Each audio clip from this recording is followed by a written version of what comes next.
Okay. Well, hi, Diana, and hi, Erin. Hi. Welcome to this 15-minute mastermind.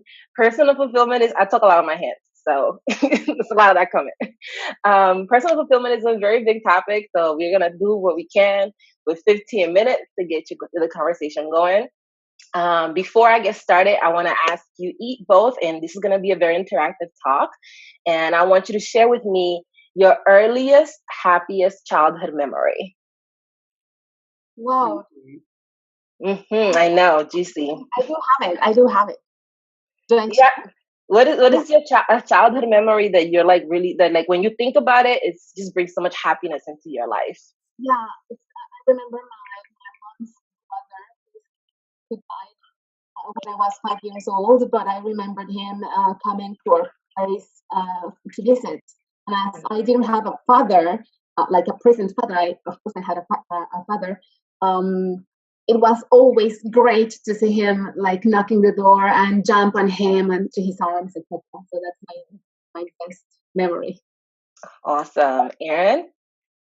Mine is probably when my father was teaching me how to do somersaults, and I Ooh. rolled right into a really big planter pot, and we just laughed together for like an hour. I love that. I love that. Thank you so much for sharing. My favorite childhood memory. I grew up from I'm from Honduras, and I grew up by the beach.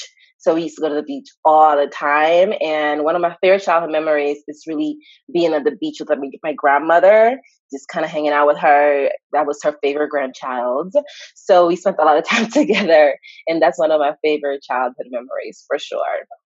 So the reason why I asked you this question around like your earliest childhood memories to kind of get you thinking about things that are not the regular, right? So usually we are in the hustle or bustle of the day, and sometimes it's good to have a little break of that. And a good way to kind of break that up is to just think about things that you haven't thought about in a really long time. And in our childhoods are times when we are really pure and we're just taking it all in, and they're things that really stick to us, and they tend to impact how we live our lives later on. So as you know, my name is Lori Pouncil. I am a personal fulfillment coach.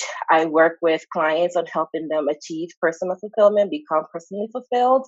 And today I'm going to be sharing with you, I have my notes here. It's here.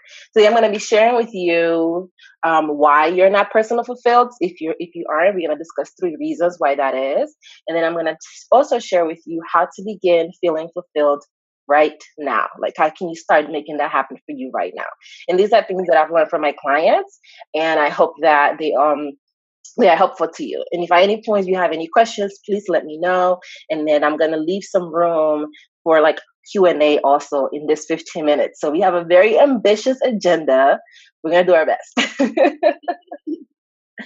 So have the both of you ever defined personal fulfillment? Have you defined what the fulfillment is to you? Not really. I can't say I've given it a lot of thought. Mm-hmm, mm-hmm. What about you, Diana? I never reasoned about that. I just think that it's feeling satisfied on what you do in the life that you have. Mm-hmm, mm-hmm. Awesome. And do you feel like you're fulfilled in this moment in your life? Or you haven't thought about it? I feel like it could probably be more, but I'm actively working towards Okay. personal fulfillment. So I guess that's a positive. Okay. Yeah. It's where you are. Yeah, I believe it's the same for me as Aaron. Like, of course, we can always have more, Mm-hmm. but it's okay right now. Everything's And what prompted you to want to like join this mastermind? Like, what was the thing that was like, oh, this is where I'm going? Well, I'm currently doing the social media for the whole event today. Mm-hmm. So I'm popping into each one saying hello, introducing myself, and then I will unfortunately have to pop out. But I'm going to steal a couple good quotes from you. Awesome. What about you, Diana? I chose the first link that I found, and I'm really happy that I found Oh, awesome. Yes, yes, yes. So we're gonna get to the juicy stuff so that Erin can get some of her quotes and then you get some of the nuggets for yourself as well. So um, when I talk working with my clients, I've learned that there's a few patterns around why they aren't fulfilled. So if this is you as I share these things, just raise your hand or nod your head so that I know that it's resonating with you, or that you are, like this is kind of where you are right now. So one of the main reasons why are my clients they are not personally fulfilled is because they haven't thought about fulfillment at all. They kind of heard that you're supposed to have this fulfillment feeling. They heard that it's supposed to come if you do certain things like go to school, maybe get married, maybe have kids. If you, depending on how you grew up, I'm from Honduras, so being from a lion country, this fulfillment is defined around like if you have kids, if you're a mom, if you have a husband, how do you look? Because it's very like visual, very like it's very based on appearance, and how people what people are gonna think about you. So fulfillment is very centered around that stuff. So I know I see you nodding your head, Diana. Like, yeah, that sounds about right. And most of us never really had an opportunity to think about fulfillment outside of that framework. We always think that that's basically what it is because that's what our parents said to us. That's what our grandparents told them. And this is the idea of people wanting you to be better, and they focus on defining fulfillment, but by what other people have defined it. So that's one reason. Not thinking about it and not defining fulfillment. The second reason is they don't think they can achieve it all the time. So because they haven't thought about fulfillment and they have not really defined fulfillment, my clients often think that they can't have this feeling all the time. They've gotten glimpses of fulfillment, like the day they got their degree, they went to school, they felt like, yes, I did it. I have this thing that proves that I am awesome. And then they go back to their regular lives, and then they feel the stress of having a job, maybe failed relationships, maybe having unhealthy relationship with themselves, and they start questioning again, am I doing the right thing? Feeling a little lost, feeling a little unsure about how things are going, and they start really losing sight of what fulfillment really is, right? And the third reason why they aren't fulfilled is because they're doing what they're told, not what they want. So a lot of my clients, they feel like they will do certain things, or they want to do certain things, but then they start thinking about, well, what is my mom gonna say? What is my dad gonna say? What is my boyfriend or my husband gonna say? Like, what are my friends gonna be agreeing with this? We're constantly looking for this external validation to put that stamp of approval so that we can actually go ahead and do the things that we want to do. So instead of doing the things that we want to do, we are only doing the things that we are told because we think that if we do it and people don't like it, it's the wrong thing to do. We should not be doing that thing, even if it's really what you want to do.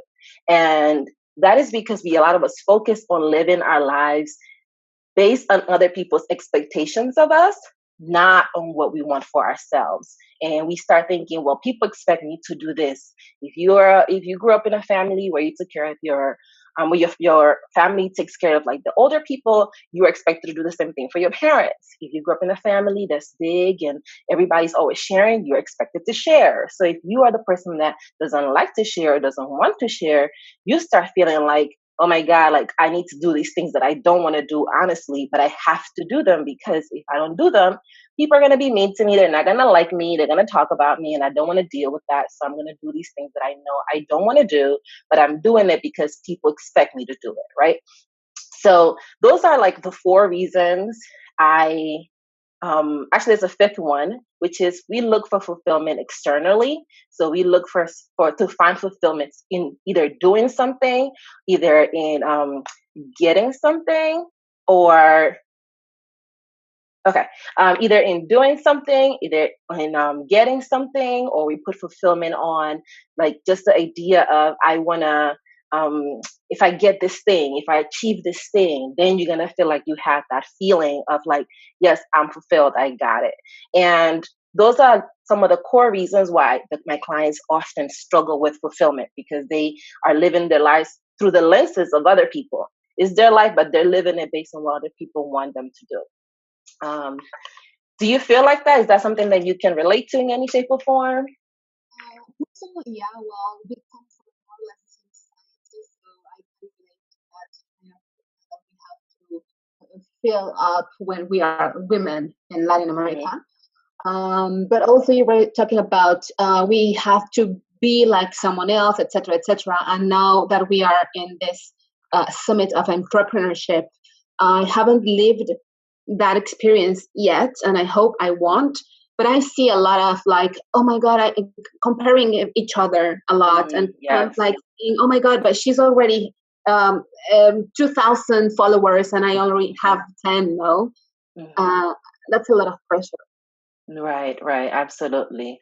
Absolutely. And it's a very normal thing, especially in this time with social media. There's a lot of instant gratification. Like you put the post up and you check in on it. You're like glued to it. Did anybody like it? Did anybody comment? Did anybody save it?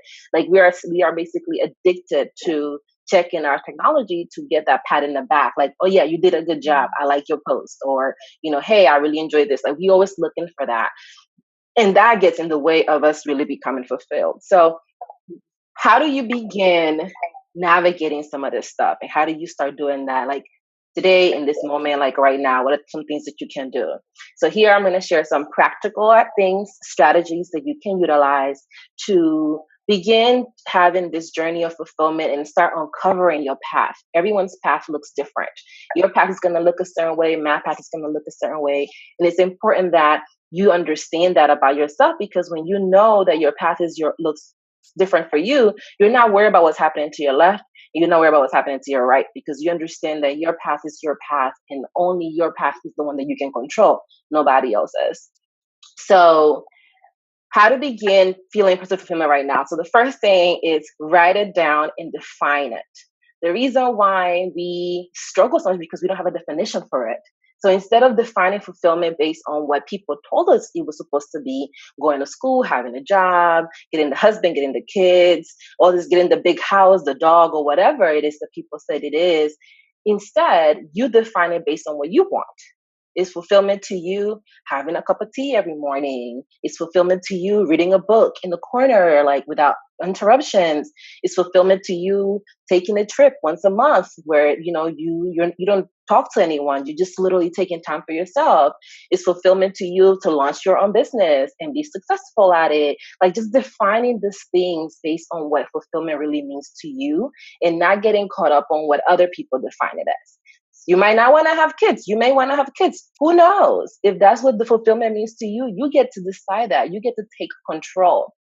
And once you define fulfillment, give yourself permission to actually go after it. A lot of us say, oh, I want to do this or I want to do that. And the only thing that's stopping us from doing these things and taking action is that we need permission to do it. We need permission to feel like I give myself permission to do these things. And it's going to be challenging. It's going to be tough a little bit, but I'm giving myself the permission to do it. So I'm going to go ahead and do it. And it's because when we are children, from the moment we take our first breath, we have to depend on other people. We depend on our mother or the person that raised us. Once we go into school, we ask for permission from our teachers. From, if you being in a Latino household, you're always asking for permission. You are to be unseen. Like they don't want to know that you even breathe, Yeah. Depending on feeling guilty. Right. So they're like, there's this conversation around like you always seeking permission. So when it comes to doing the things that you want to do, you need someone to give you that permission, because you've been taught that if you don't have it, you cannot do it. You can't act. So the way to act is to like ask for permission. So just give it to yourself. Just say, I give myself permission to do these things, to become fulfilled. And then the third thing I would say, releasing judgments for other people and yourself. A lot of the reasons why we judge ourselves is because we've been taught to judge ourselves and we judge other people. But if you don't judge someone and you just focus on doing your best, that's going to be enough. So you won't have to worry about, well, what is so-and-so doing? What is this person doing? Or what am I doing wrong? Like, as long as you do your best and you stop judging other people, you're not going to judge yourself, because you're only judging yourself because you think other people are going to judge you. So you judge them. So instead of doing that, you can just say, I'm doing my best, and this is my best. This is what it looks like. And it looks different at different times in my life. And just focus on doing that part instead of really getting caught up on, well, I want to do this, or I want to be like this person or that person.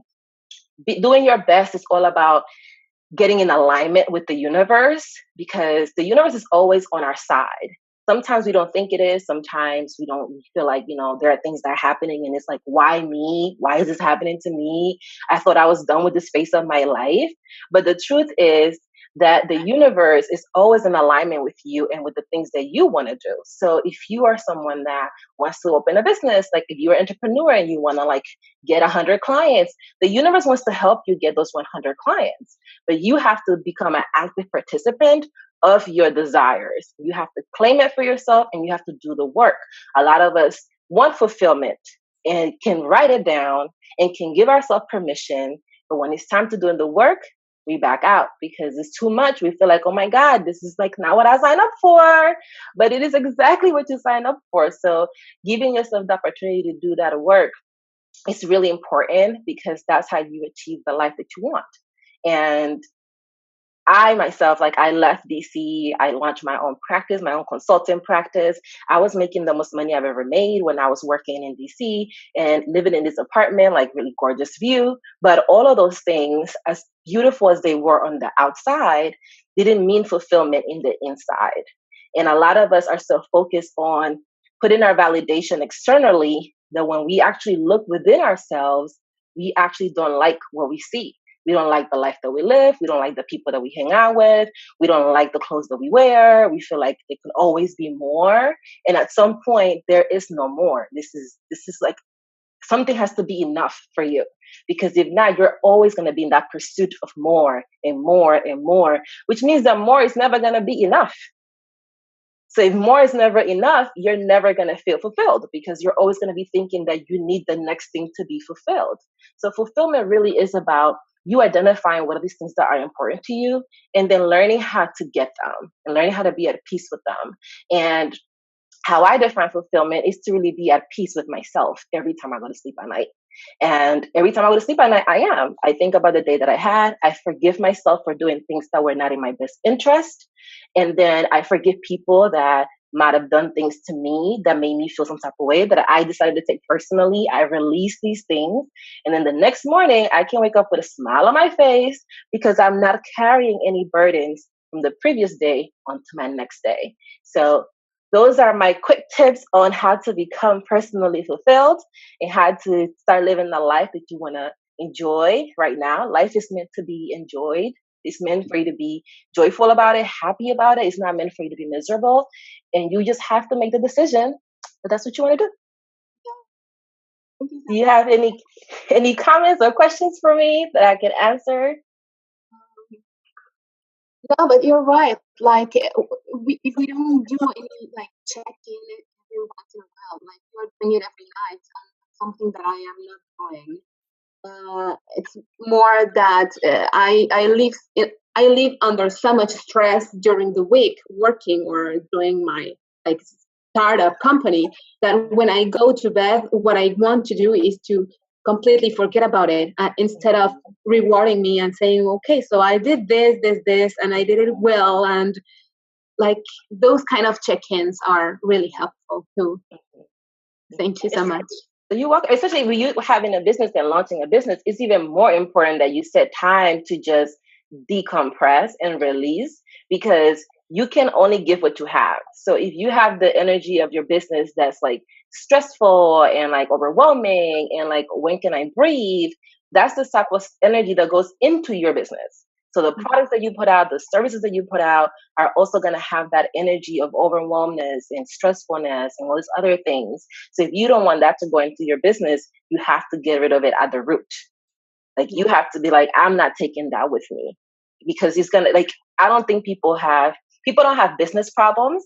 People have personal problems that manifest themselves in their businesses. So having that time to release these things and this baggage that's taking you and carrying you is very critical, not only to your fulfillment and your joy as a person, but also to the success of the business that you have. Yeah, definitely. Awesome. Do you have any more questions for me? I know I'm like 5 minutes over. Like for me, it's great, and I'm really glad that I chose that link. Yes. And I believe I'm going to contact you. Yeah, yeah. I really enjoyed it. You believe in what? Oh, that I was saying that I believe that I'm going to contact you later. Oh, And yes. I'm really glad that I found you. Thank you so much. Yes, no, thank you. And so I have a consulting practice. For my consulting practice, you can book for the people that attend my session or watch the session, they can actually reserve a free strategy session with me where we can sit down and talk about kind of what you're struggling with, and then see if I'm the person to help you or if I can help you in any way. And this should have been a link that was sent to you guys in your digital goodie bag to do that. So you can definitely contact and reach out to me through that. I highly encourage it. And just, if you want to connect on social, you also can do that too. But definitely the conversation around fulfillment is very special to me. It's a conversation that I got into after the death of my favorite uncle. And it's something that I really think is important for us to talk about, because especially those of us that grew up in like Latin American countries, it's like we don't get to control it, and taking that power back is at the core of being able to live your life, because literally it's called you only live once for a reason. Yeah. And you don't want to find yourself at your deathbed thinking, I've been living the life of other people, I never got to live my life. And you can start doing that right now. So before I go off, I want to ask you, what is one thing you're going to do this weekend for yourself that you have been thinking about doing, but you haven't done? So I want you to think about something, and I want you to commit to doing it. I haven't been thinking about it, but you just gave me the idea of just going every night and like have a check-in with myself and say Yes. the things that I've done well and the things that I didn't do as I wanted or I planned, but still to be grateful for those. I believe that's going to be a very satisfying activity. It really is. I highly recommend getting a journal. I'm big on journaling. So if you don't already have a journal, you should totally get one. I have like some from Moleskine that I use. They're very, very simple. This is like super packed because I journal so much. But just keeping it by like your bedside, and then you can kind of jot down like what happened the day before, and in the mornings for the next day, you can even start setting intentions for your day, saying today my intention is to do, to be available, is to be more kind, is to be less stressed. And then focus on identifying those things. If your intention for the day is to have less stress, then think about, how do I have less stress? What is causing me less stress? How do I get rid of some of that stuff so that I can have less stress? And if you do that, I guarantee you, if you do that every single day, you're going to live a happier life, because you're going to know what you want to focus on. You're going to clearly outline it, and then you're going to take steps to make sure that you are actually doing those things. So that's my recommendation. Thank you so much. Thank you. Well, thank you for joining me. I really appreciate it. I know we're past the time, and I don't know exactly how long I'm supposed to stay after this, but I'm recording this session right now. And then for those of you that missed it, make sure you watch it from the beginning. We talked about some pretty amazing things on here. And I want Diana, what was your biggest takeaway from today's conversation? I'm not the only one. Like, even if I was the only in the session today, I know that what you were saying matches with the feelings of a lot of other entrepreneurs and a lot of other people around. So I believe that's the biggest outcome from our session today, and knowing that I have to journal. Yes, girl, get into journaling. It's amazing, because then you can go back and read them later and see, oh my goodness, if you ever forget how much you've gone through, if you ever forget how much you've survived, and if you ever need to get like motivation, just go back and look at your journal, and you're gonna see like, oh my goodness, I was feeling like that, and now look at me. Like, okay, you don't have to look for that motivation anywhere else, because you're basically giving yourself that motivation for later, so that you can see your own growth. So I live by journaling. I probably have way too many journals. That's what my husband would say. That's awesome. Discipline. Yes. So put it on the calendar, make it a date for you. Like, it's like your daily thing. And you say 10 minutes, I'm going to journal in the morning. 10 minutes, I'm going to journal at night. We spend way more of that time than that on Instagram. So we can take 10 minutes for ourselves. Well, if you have any questions, just hit me up, connect. I'd love to talk to you in the future. Good luck with everything. And thank you so much for stopping by today's session. Thank you, Nari. Thanks for everything. Thank you, Diana. Bye.